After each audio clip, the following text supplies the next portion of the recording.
प्यारे बच्चों नमस्कार। मैं निशा सैनी ब्लॉक मुस्ताबाद जिला यमुनानगर से आपका स्वागत करती हूँ।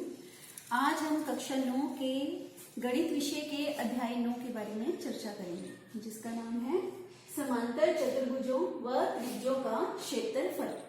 इसमें आप सबसे पहले जानकारी लेंगे सर्वांगसम आकृतियों के बारे में। सर्वांगसम आकृतियां क्या होती हैं? ऐसी आकृतियां जो एक दूसरे को ढक लेती हैं पूरी तरह, वे क्या कहलाती हैं? सर्वांगसम आकृतियां। हम कुछ एग्जाम्पल्स लेंगे।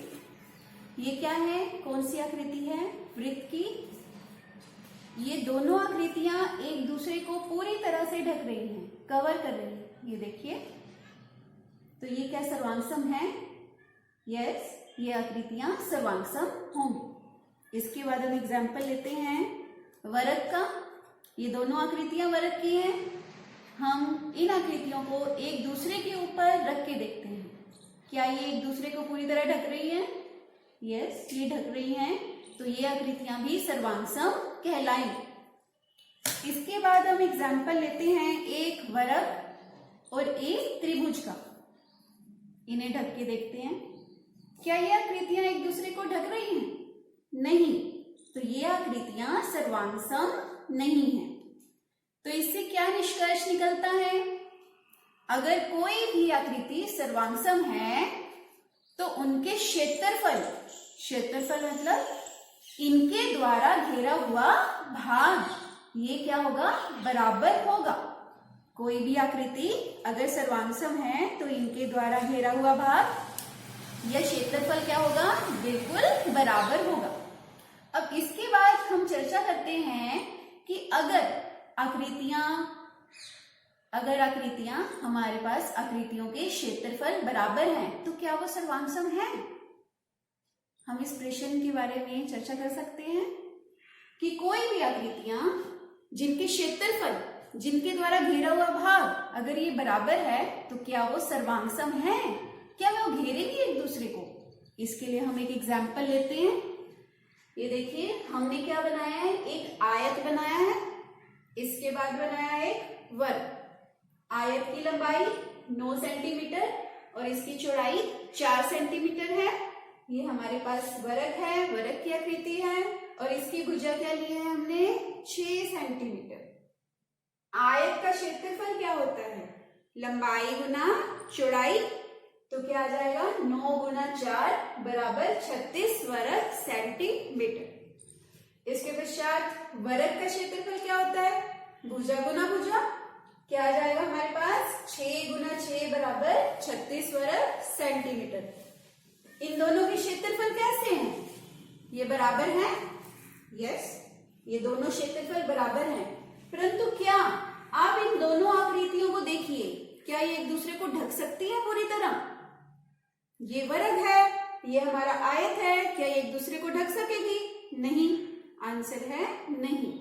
तो जरूरी नहीं है कि हमारे पास अगर आकृतियों के क्षेत्रफल बराबर होते हैं तो वो सर्वांगसम भी हो या वो एक दूसरे को पूरी तरह से ढके, ये जरूरी नहीं है।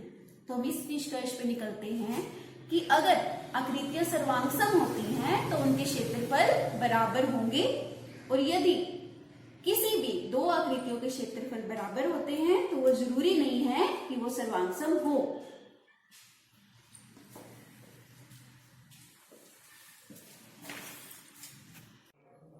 इसके बाद हम चर्चा करेंगे एक ही आधार पर बनी आकृतियों के बारे में।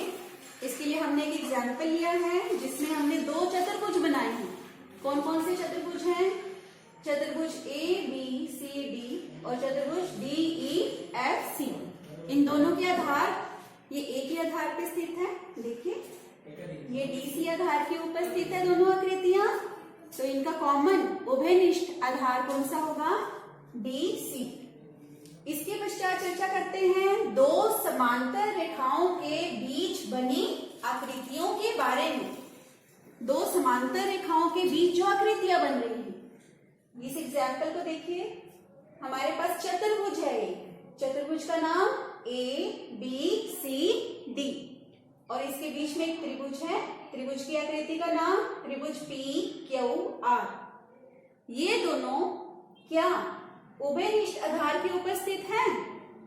आंसर है नहीं। इस पूरे चतुर्भुज का आधार क्या है? AB है। इस त्रिभुज के आधार का नाम क्या है?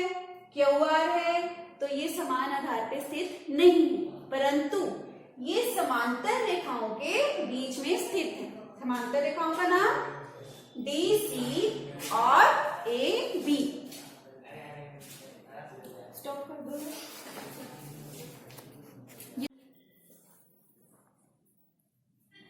प्रश्नावली 9.1 के प्रश्नों के बारे में चर्चा करते हैं।